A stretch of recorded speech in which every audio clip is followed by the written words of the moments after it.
नमस्ते प्रणाम दोस्तों, मैं अपने यूट्यूब चैनल सिंगर मोनम में आप लोगों का स्वागत करती हूँ। दोस्तों, मैं आप लोगों के बीच एक गीत लेके आई हूँ। इस गीत को गाने के लिए मैं बहुत हिम्मत जुटाई हूँ। यह गीत अनुराग यादव हत्याकांड पर है। जौनपुर जिला के कबीरुद्दीनपुर गांव के एक निवासी अनुराग यादव थे, जिनकी हत्या उनके पड़ोसियों ने गला काट कर दी है। गीत को पूरा सुनिए दोस्तों, और ईश्वर से प्रार्थना करिए कि उनके माँ बाप बहनों को ईश्वर दुख सहने की हिम्मत दे और भाई को जल्द से जल्द न्याय मिले। पाँच रे बहिनिया कहे कहे अनुराग वीर नवा है। पाँच रे बहिनिया कहे कहे अनुराग वीर नवा है। धोखे से मरल सपापी कटल गरदनवा है। धोखे से मरल सपापी ले लिहल सजनवा है। धोखे से मरल सपापी माई बाबू बिल रोए पाँचो बहिनिया। माई बाबू रोए बिल पाँचो बहिनिया। वीरन का मौतिया देखी रोए पूरी दुनिया हो। माई बाबू रोए बिल पाँचो रे बहिनिया। वीरन का मौतिया देखी दहसली बा दुनिया।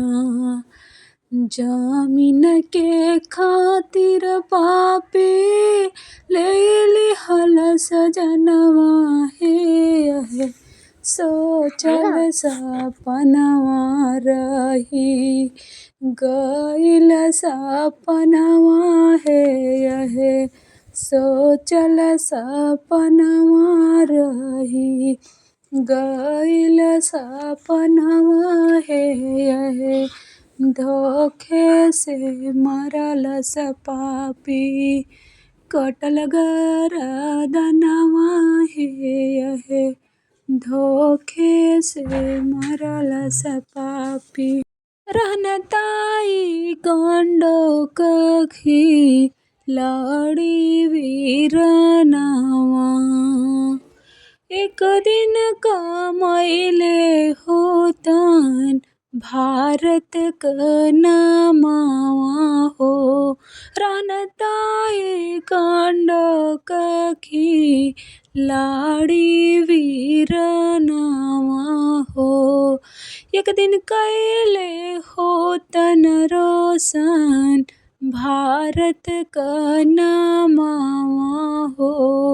हाय रे सामैया टूटल दिल के अरमनवा है। हाय रे सामैया टूटल दिल के अरमनवा है। धोखे से मरल सपापी कटल गरदनवा है। धोखे से मरल सपापी ले लिहल सजनवा है। धोखे से मरल सपापी माई बाबू का सुन होई गईनी पूरी दुनिया हो। माई बाबू का सुन होई गईनी पूरी दुनिया। के करे कलाई राखी बनी है बहिनिया हो। के करे कलाई राखी बनी है बहिनिया। कबले सतावल जई है देश में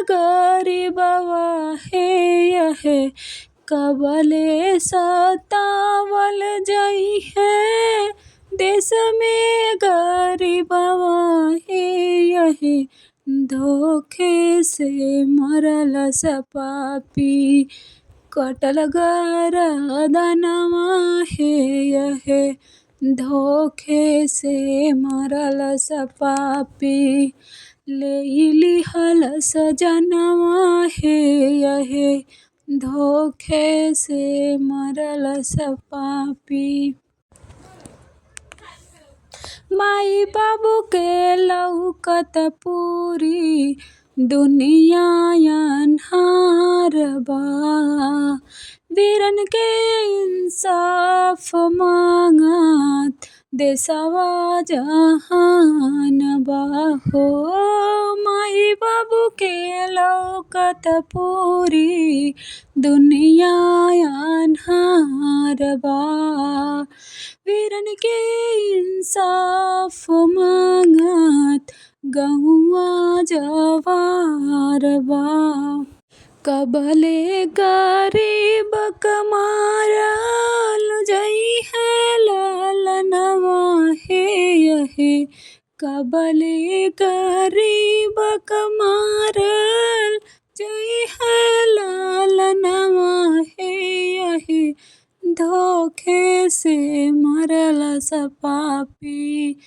कटल गरदनवा हे यहे धोखे से मरल सपापी पाँचरे बाहिनिया कहे कही अनुराग वीरनवा हे यहे माई बाबू के कोख में कही रहने सुगनवा हे यहे धोखे से मरल सपापी कटल गरदनवा हे यहे धोखे से मरल सपापी कटल गरदनवा हे यहे धोखे से मरल सपापी।